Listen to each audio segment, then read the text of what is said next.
ഗോപന്റെ പട്ടമഹിഷിയാണ് രാധ. എൻ്റെ പത്നി രാധയായി ഈ ഗൃഹത്തിൽ വന്ന് പറഞ്ഞിട്ടുള്ളത്.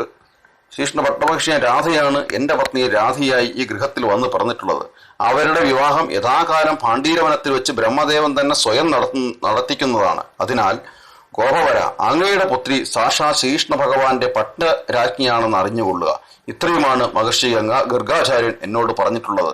എല്ലാ ഗോപന്മാരും ഗോപികമാരും ശ്രീകൃഷ്ണാജ്ഞയാൽ ഭൂലോകത്തിൽ ജനിച്ചിരിക്കുന്നു. ഗർഗാചാര്യന്റെ വാക്യം സത്യമായതുകൊണ്ട് രാധയെപ്പറ്റി എനിക്ക് യാതൊരു സന്ദേഹമോ ബദ്ധപ്പാടോ തോന്നുന്നില്ല. ഇനി നിങ്ങൾക്കുള്ള സന്ദേഹം എന്താണ് ബാക്കി നിൽക്കുന്നത്? വിഷഭാനുവാക്യം കേട്ട ഗോപന്മാർ ശാന്തരായി. കൃഷ്ണജനനത്തെപ്പറ്റി നന്ദഗോപനും വിഷഭാനുവും ഒരേ കാര്യം തന്നെയാണ് പറഞ്ഞത്. മഹാത്മാവായ ഗർഗാചാര്യന്റെ വാക്യങ്ങൾ സത്യമല്ലാതെ വരികയില്ല.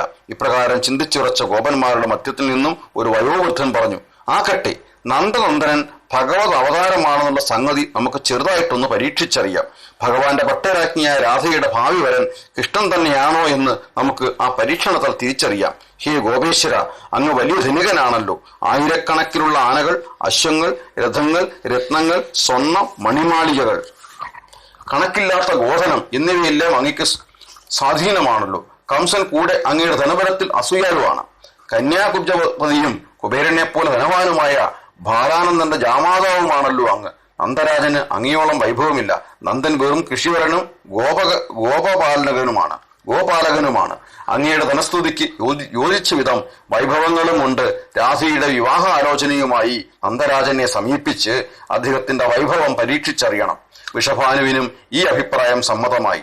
സുലഭമായി മുത്തും പവിഴവും നവരത്നങ്ങളും സ്വർണവും പാത്രങ്ങളിലാക്കി കാളവണ്ടികളിൽ കയറ്റിക്കൊണ്ട് ഗോപന്മാർ നന്ദഗൃഹത്തിലേക്ക് പുറപ്പെടായി. നന്ദഗൃഹത്തിൽ എത്തിച്ചേർന്ന അവൻ നന്ദഗോപനോട് പറഞ്ഞു, നന്ദ, വിഷഭാനുവരന്റെയും കീർത്തിയുടെയും പുത്രിയായ രാധയുടെ വിവാഹ ആലോചനയുമായിട്ടാണ് ഞങ്ങൾ വന്നിരിക്കുന്നത്.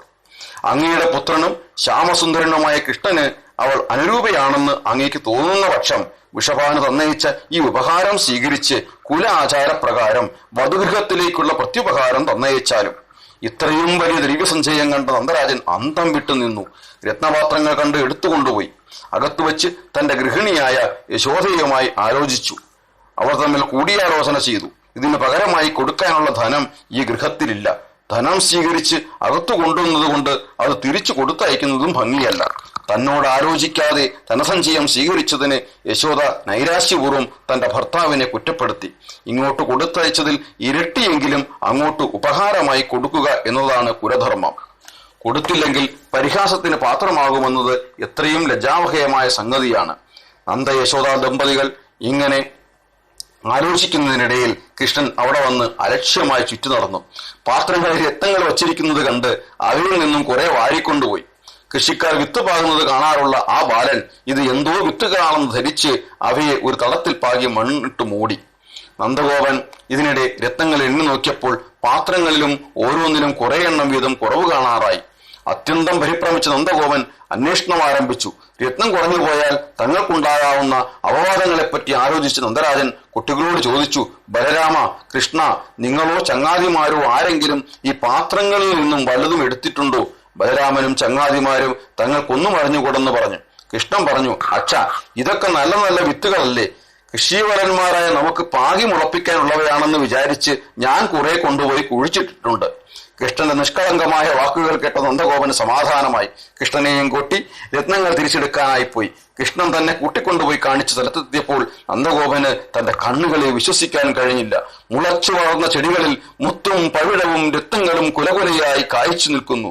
ആകാശത്ത് നക്ഷത്രങ്ങൾ ഉദിച്ച മാതിരി വൈരങ്ങളുടെ കുലകൾ ഞാന്നു കിടക്കുന്നു. ഗോമോദകം, പുഷ്യരാഗം, മാണിക്യം, മരതകം മുതലായ അമൂല്യരത്നങ്ങൾ പല വർണ്ണങ്ങളിലും അവിടെ പൂക്കുല പോലെ തൂങ്ങി നിൽക്കുന്നു. കൃഷ്ണന്റെ മഹാതിശയം കണ്ട് സന്തോഷം പൂണ്ട നന്ദഗോപൻ വലിയ കൊട്ടകളിൽ സ്വർണ്ണരത്നാദികൾ നിറച്ച് അനേകം വണ്ടികളിൽ കയറ്റി ഗോപന്മാർക്ക് ഏൽപ്പിച്ചു കൊടുത്തു. അവർ കൊണ്ടുവന്നതിലും എത്രയോ ഇരട്ടിയായി അതേവരെ ആരും കണ്ടിട്ടോ കേട്ടിട്ടോ പോലും ഇല്ലാത്ത വിശിഷ്ടങ്ങളായ ദിവ്യരത്നങ്ങളുടെ ഒരു വലിയ സഞ്ചയം തന്നെ കണ്ട് ഗോപന്മാർ മോഹത്തിലാണ്ടു. അത്രയും വമ്പിച്ച ധനവുമായി ഗോപന്മാർ വൃഷഭാനു ഗൃഹത്തിലെത്തി. കുലാചാരപ്രകാരമുള്ള ഈ ധനം കൊടുത്തയക്കാൻ നന്ദഗോപന് കഴിയുകയില്ലെന്ന് അറിയാമായിരുന്ന വൃഷഭാനുവും കീർത്തിയും ജിജ്ഞാസാഭരിതരായി അവരെ തന്നെ കാത്തിരിക്കുകയായിരുന്നു. അനേകം കാളവണ്ടികളിൽ ആളുകൾ ചുവന്നുകൊണ്ടുവന്ന സ്വർണ്ണരത്നാദികൾ നിറച്ച കൊട്ടകൾ വിഷഭാനുവിന്റെ ഗൃഹാങ്കണത്തിൽ നിരത്തിവെച്ചപ്പോൾ രാധാപിതാവിന്റെ കണ്ണ് അഞ്ചിപ്പോയി. കൃഷ്ണന്റെ കൃഷിയെപ്പറ്റിയും നന്ദഗോപന് അതുമൂലം കൈവന്ന വിഭവത്തെപ്പറ്റിയും ഗോപന്മാർ വിസ്തരിച്ചു പറഞ്ഞു. ഗോപന്മാരുടെ സംശയങ്ങളെല്ലാം ദുരീകൃതമായി. നന്ദഗോപനിൽ ബഹുമാനവും കൃഷ്ണനിൽ ഭക്തിയും വർദ്ധിച്ചു. രാധാകൃഷ്ണന്മാർ ദമ്പതികളായി തീരേണ്ടവരാണെന്ന് അവർ സന്തോഷം സമ്മതിച്ചു. അന്ന് മുത്തുവിളഞ്ഞ സ്ഥലം മുത്തി സരോവരം എന്ന പേരിൽ ഒരു തീർത്ഥസ്ഥാനമായി ഇന്നും അറിയപ്പെടുന്നു.